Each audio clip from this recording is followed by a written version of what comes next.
Good afternoon. My name is Gina Clarke. I'm the editor-in-chief at the FinTech Times, which is the only physical newspaper for the financial technology industry, alongside our digital platform. I'd like to welcome you to the session, The Financial Future is Female, and I'm delighted to be joined by three other amazing ladies today. Philipp is the co-founder of Leeway, a stock analysis platform that empowers potential investors with improved information and data transparency. Hi, Emma, and welcome. Hi, thank you for having me. We also have Nayeli Kunz, who founded FinLit, Fit for Finance, a company focused on educating teenagers about responsible money management and how to become healthy spenders. Hi, Nayeli, and welcome. Hi, Gina. Thank you for having me.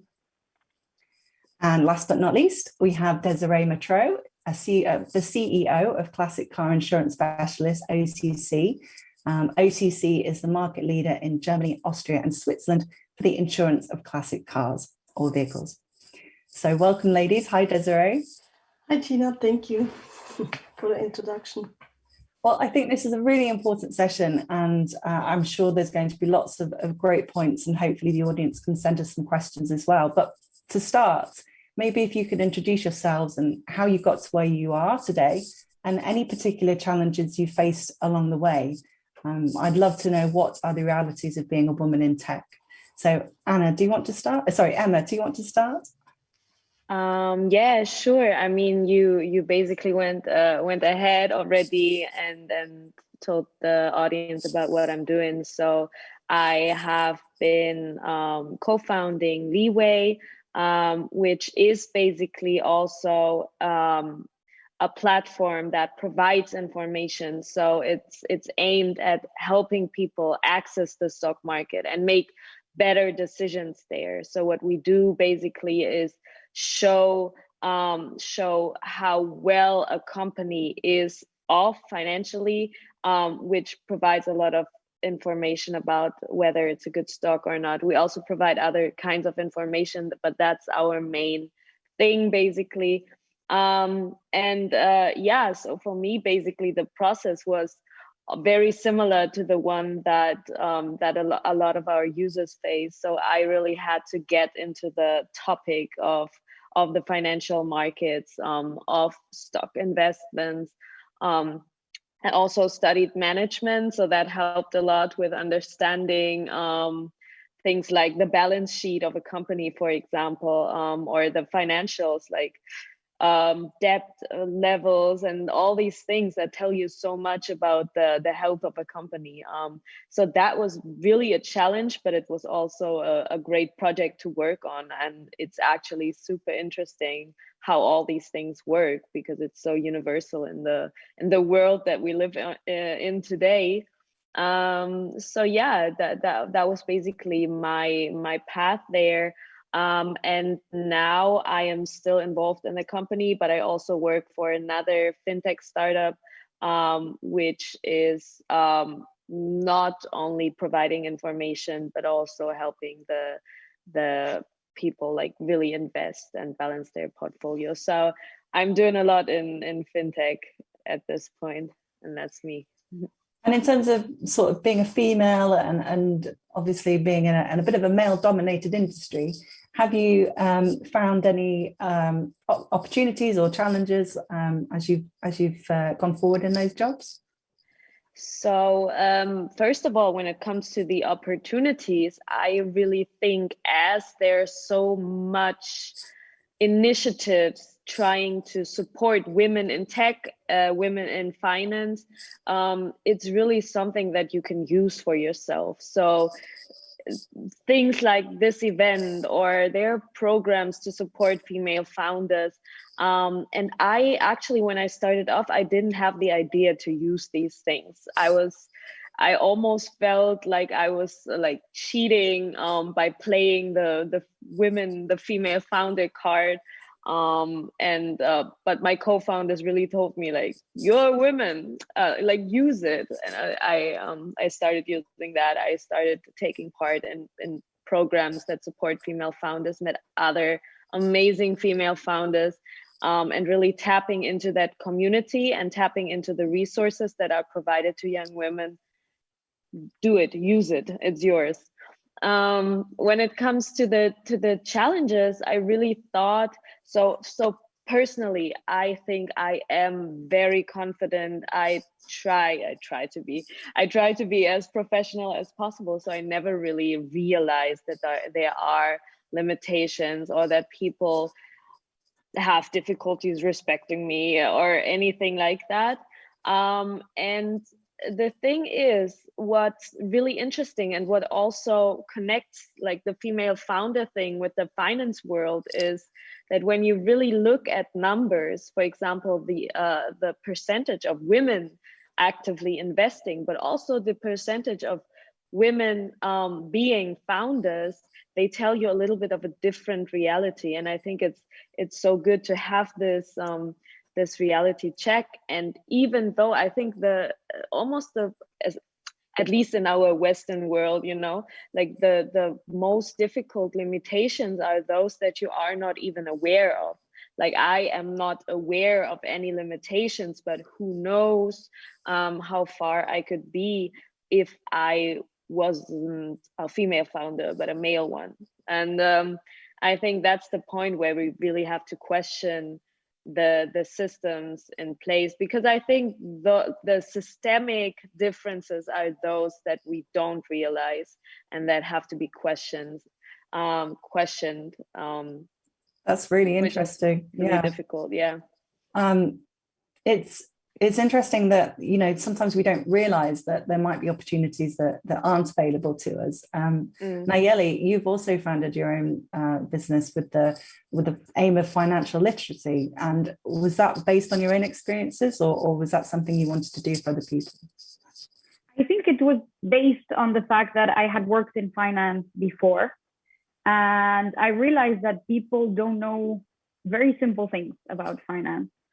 So I used to work in private banking, and before that, I worked in the United Nations in an initiative called the Stock Exchange Initiative that was trying to push people to invest more towards green bonds and green investing.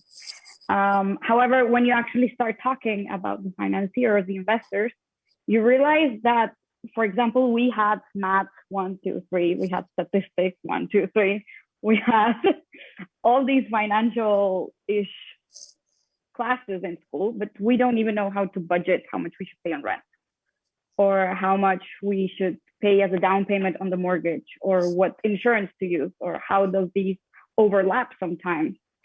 So FinLit started out of the uncertainty of trying to educate people. On the other side, to Emma, I did have some challenges.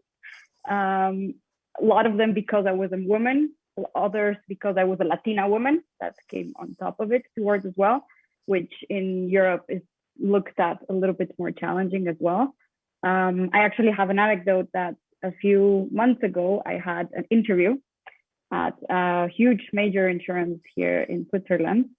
And I was going to be interviewed by a panel of 3 men. They were all around 45, maybe 50. And I was wearing like a pencil skirt and a button-down blouse. And as soon as I entered, he went like, "Oh, you're a woman. Oh, you also have an accent." And then they saw me complete because the glass was like blurry from the bottom. And then the guy goes like this, and he goes like, "Oof, if you want to work in sales, you're going to need a much tighter skirt." And to me, it's not what you want to hear at a job interview, is it? It's just... The whole interview, I was obviously looking at my legs instead of even focusing on what I want. But I think the realization is also that you have to call them out. You have to tell them, you have to show that even though you are Latina and you are a woman and you are wearing a skirt, you might know more than them, or you can know more than them, or you're a fast learner, or all these other things. And I think it has a lot to do with the confidence that we have as women through childhood, different generations, how that has rippled down to us. But I think it's also in us to change that and to try to leave a better world. And this is what this initiative is about. Equipping young people with the best skills we can for the future. Excellent. And coming on to Désirée, you know, your experience, the niche classic car industry, do you still find that you maybe have the same opportunities and challenges as in general insurance, or is it a little bit different?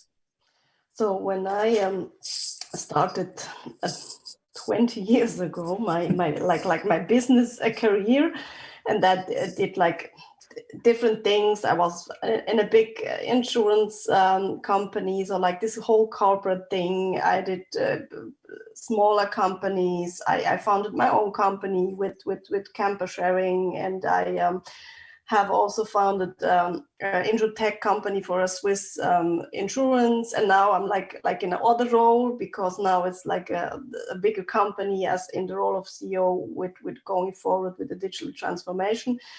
And everything that I ever did, it's always like a little bit a man's business, because it's insurance, and always it seems to be, it has happened with cars, always cars insurance. But I'm not a car woman.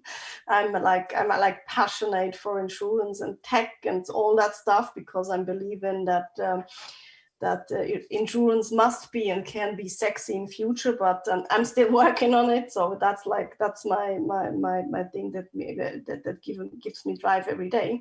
But when we go back 20 years, there were nothing of that what we have today. There was no supporting female founders foundation. There was no conference. There was no woman network like this. I mean, there was not like LinkedIn and stuff like that. So that's not the world in that we were in it. And to that time, when you're a woman, when you're really young and you make a career in Swiss insurance, and especially with car insurance, it was like, where are the other women? I can see it. So it was like I always was the only women. And it was like, I have also like one episode to tell. So that was also like a typical moment. So if you're entering a business meeting with full of insurance men, and everyone was looking at me. So and the one guy told me, so I would like to have a coffee. And then I was like, sorry, I don't drink coffee. So I don't care. So that like it was like always. So if you're in a man's world and you are entering a business meeting and you are the only woman, so they always looked at you. So are you the secretary or the assistant, like that? So but I think in the time that we are now, so like 2021, the things have changed, you know. I mean, there are still some difference, and there are still some like the things that can be better and that have to change. But I think we are on the right way. But we need like young women like Emma and Nayeli and all the young women like around the world. They have to be loud. They have to go forward. They have to make the voice loud. And I think that's also like very, very important, that also like maybe women like I am 20 years so like older, we have to engage young women, and we have to give them a platform and a network that they can be heard. And I think that's something that's quite important. But I mean, it's not always easy. It wasn't in the past, but you always have to go your way, and you always have to think and do your thing. And if there is like one day it's a little bit, I don't know, difficult, and you have like have an interaction like that, so you have to stand up the next day and kick ass. I mean, that's like I was always going there. And now with like 41, I'm in a position where it's like kind of also from outside, it's quite a novum that I mean, classic car insurance. I mean, a classic car is also like old white men, so in the head, and you have insurance, and then in Germany, and so it's all like also like it seems it must be something else on the top of it. But things are changing, and also the society changing, and we have also the belief, so we can change also with technology, and we see that it will be, and also new people and new societies follow. So everything is on the right way. Yeah, I'd be interested to hear from the rest of the panel as well. You know, when we try and help things go forward, do we need certain quotas, you know, X amount of females on a board, or how does that even work in the startup world where you know it's the best person, I guess. How do we make sure that women still get an equal seat at the table, I guess? Emma, do you want to start with that one? So what I think is, yes, we need initiatives that support that. I think we also need a certain awareness, for example, in VCs, so on investor side. I mean, for example, sustainability criteria often will play a large role for all kinds of investment, also VC investment, and looking at companies and, for example, how sustainable they act, how sustainable their business models are is one part, but then of course there should be also the aspect of, for example, ratios within the company. And I'm not also not only talking about women in the company, but also all sorts of diversity, because it's not only a social responsibility to ensure that, it's also a smart move, because you will deal with all kinds of customers and other stakeholders, and why ignore the opportunity to have as many perspectives within your company as possible. So I think that's one step to ensure that. But I also believe that all of us female founders can contribute, or just ambitious young women in general, by being an example and really pushing hard and really creating that awareness within your company that you're doing an amazing job. And I have seen within companies that just single individual women could shape the company culture and impact the company culture just by being a total boss. And after them, nobody questions what you can do for the company anymore. I've seen that in various companies. And that's, I think that's very motivating and should be very motivating for all of us. Definitely. And Nayeli, would you like to see, you know, female-friendly quotas, or is there, like Emma highlighted, other ways as well we can get to the top? Actually, Gina, thank you for this question. It kind of boils me a little bit, because I don't think it's about female-friendly quota. It's about representation, not just women, right? It should be across genders, across race, across everything. If you look out the window or look to the middle of the city downtown, that's how a company should look like. That's how everything should look like. And I think that it's sad that we need a quota to remind us of that. I think they are a tool that is now needed. And without that tool, there's nothing pushing companies towards that. So I think it's a healthy tool, but I hope in the future we can strive towards living without them and find it a way to integrate it. Because I don't know if maybe we can ask the audience, I don't know if we can answer, if they can answer in the comments. How many times have you hesitated when they ask, are you Mr. or Mrs., Miss or Mrs.? If yes, women, male, what type of gender, what do you answer? I've even said and seen companies that ask for sexual orientation. That's all data that they are taking on us, that they are using to level you somewhere. Sometimes it's for the benefit, because maybe from somebody from a poorer background that has, I don't know, a Latino, I take myself as an example, you sometimes don't have the same opportunities. So you kind of thank those quotas because it will bring you up to level.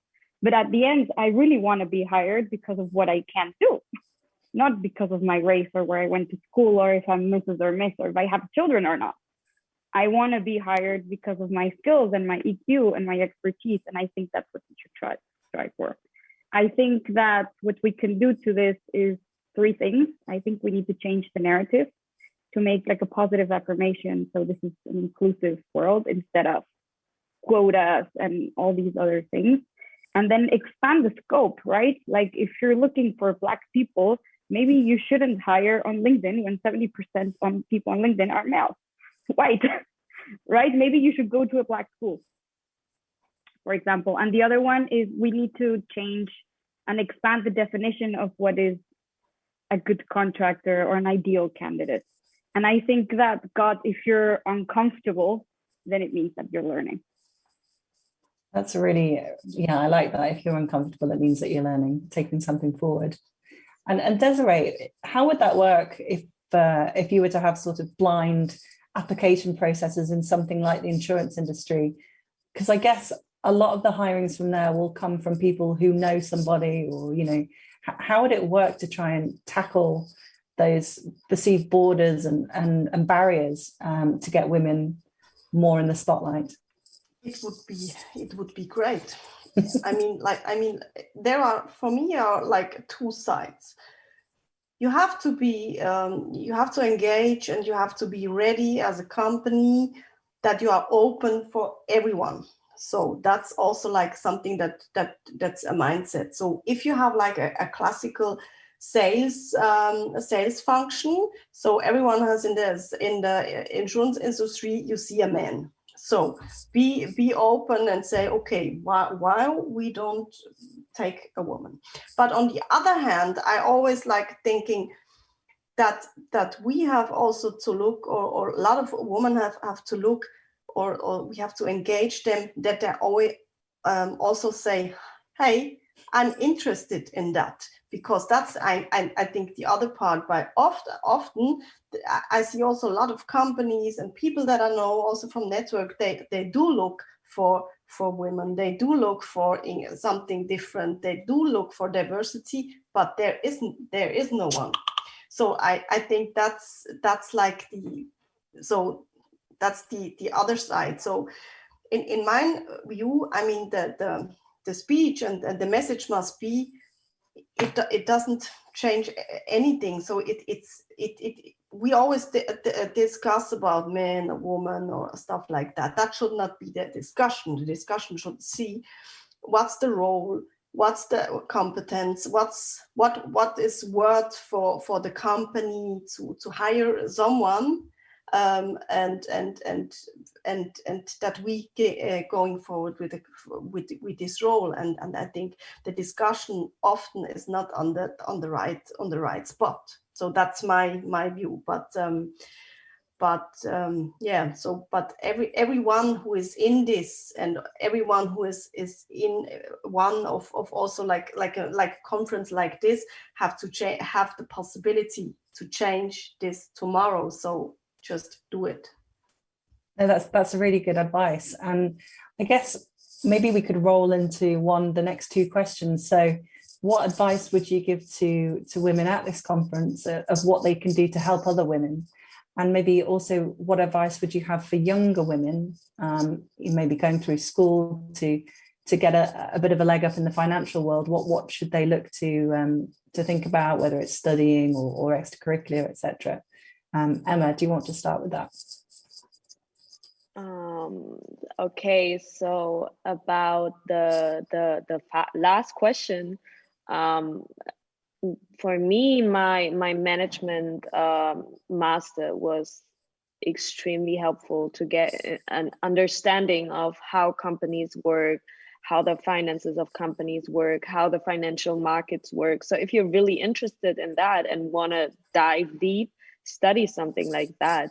But you can, of course, also like use the internet, ask questions, talk to people who are in the field, like really ask questions, and get an intro, and then look into the aspects that are interesting for you. And you have to be proactive. You can't be lazy with that, because that's what I'm like wondering, like especially financial literacy for women is relatively low. So you have to be proactive about it. Nobody will just come to you and like serve it to you on a silver platter. Ask questions.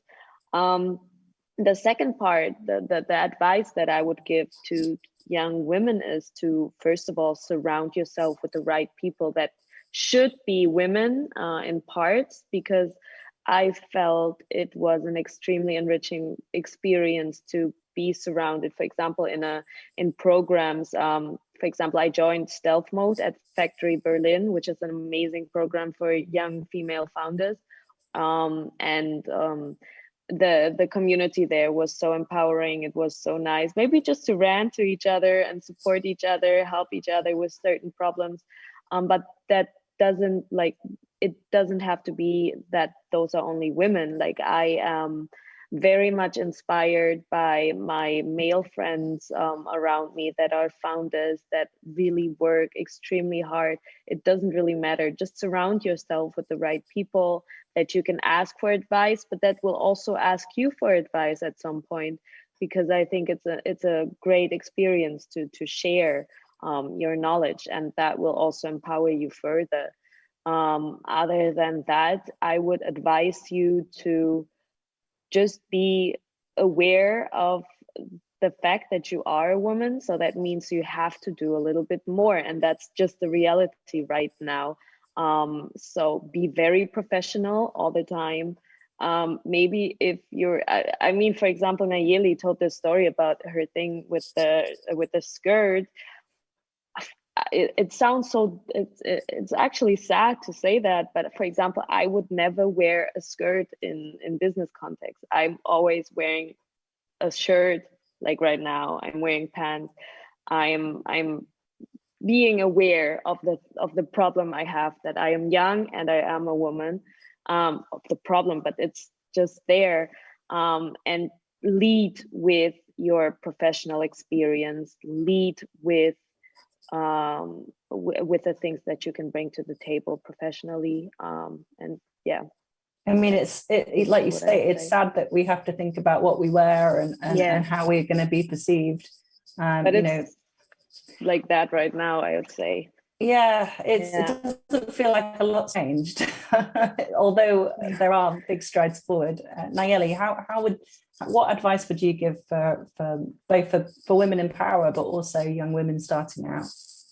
I think for young women, I think I cannot stress enough how important, good for my ego and my motivation was to have mentors. If they're male or female from wherever in the world, I think you cannot stress enough how important it is to have someone that believes in you, and like Emma says, to have an ecosystem around you that supports that idea or that will push you. And it's not easy to find mentors, but I think today with internet, it's so easy to write a note to someone. And I think most people will say, oh my God, yes, because it feels so good to give.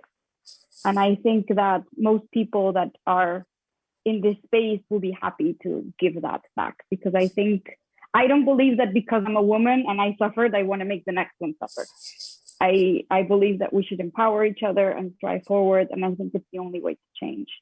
And when it comes to businesses, startups, companies, being their own boss, etc., I think you should hire, promote, and do everything you can to retain and celebrate women. And not just women, everyone, right? There is like the 9th of March coming around as well. And I see men going like, oh, but what about us? We've been around as well. And it's really not a competition. It's just about a little inclusion and equality and going forward as well, because the world is still 50-50, and that's the reality that's out there. And when it comes to dress and makeup, whatever the fuck you want and whatever makes you feel good. And I still stick to my first point that if they're uncomfortable, they have to learn somehow. That's a good point. And Désirée, what about you? What would you say to women in power and women, also younger women coming up the ranks? So be always like authentic, be with yourself. So don't go in a role that you are not comfortable just because people around you and also business people want you like in this role. So just always like stay by yourself. And I think you have to have for yourself, and also in the founders and business context, you have to have your own vision, where I am, and maybe the vision is like highly North Star ambitious, but go for it. So like reach for the stars, and you have to do it your way, and if people surrounding you and say, no, you cannot go this way, and that's not good, don't hear about them. You have to make your own decisions. You have to make your own learnings. I think that's also something that's quite important. You have to learn, you have to fail, you have to stand up and going forward and always be like by yourself and then authentic. And something that I always really believe in is like network. For me, is network everything, and what women can learn from men is networking. And you always have to really go to the web, like focused on your network, and then so that's something that's always given me really a boost. Because you always have someone in a network that can help you, and ask the people. So, hey, I have a problem. So what would you do? And I mean, you have to go away from this also, oh, this is concurrence, or we cannot. So we are like in all one world, and every problem that you want to solve, someone in a network that also had this question, and he has maybe a solution for that. So go for that, and don't be shy and think, oh no, I cannot. So always going forward and use your network. That's really good advice. And the important thing for me is like have fun. I mean, really have fun. I mean, have passion and have fun. And it's like not like to found a company, to make tech things, to go the next like business model. You have to feel it in your heart, and you has to have passion and fun to bring it on. Also, sometimes it's hard. It's not an easy way, but you can learn a lot. Definitely. I think, be authentic, network. I mean, I think Emma touched on it as well at the beginning, but, it is all about who you know still, I think, at the end of the day. And I'm just wondering, in the final 5 minutes that we've got left, maybe we could share one piece of advice that we still remember and still use and have found it valuable. Emma, do you want to start? Yeah, I mean, so the biggest learnings of the last year were, first of all, really to surround myself with other female founders and really lean into that network. That was one thing. The other thing is also being very, very honest with yourself and your capabilities and your strengths and your weaknesses, and really being humble enough and open enough to go back in and readdress your strengths and weaknesses and work on them. And that was definitely one of the biggest learnings. So be honest with yourself as well about what you can do and what you still have to learn, because it's really not a bad thing at all to still learn and look for new things. Great. And Nayeli, one piece of advice that you would take away? I think that the younger generation, we need to learn to adapt quickly. Like, the world is changing so much faster than in our parents' generation. And especially now with the pandemic, we suddenly had to move everything online. You have to rehire things. You have to rethink the strategy. You have to rethink pricing. You have to rethink your skills as well and kind of invent your whole business.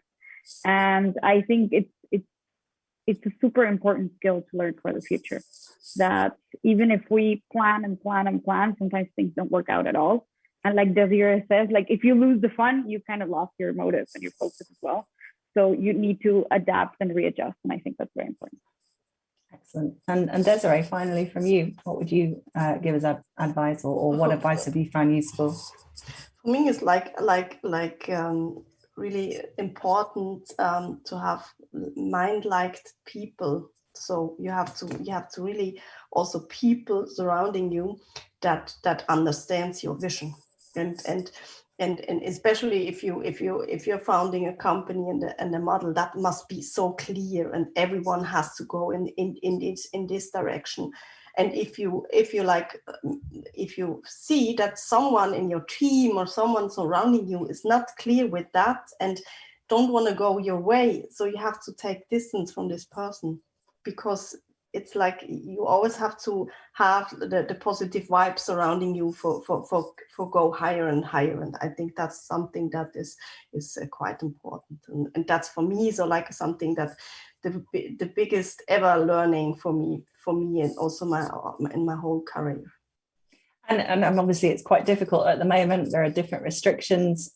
Should we look online, do you think, or do you think people will want to get back to meeting up in person soon?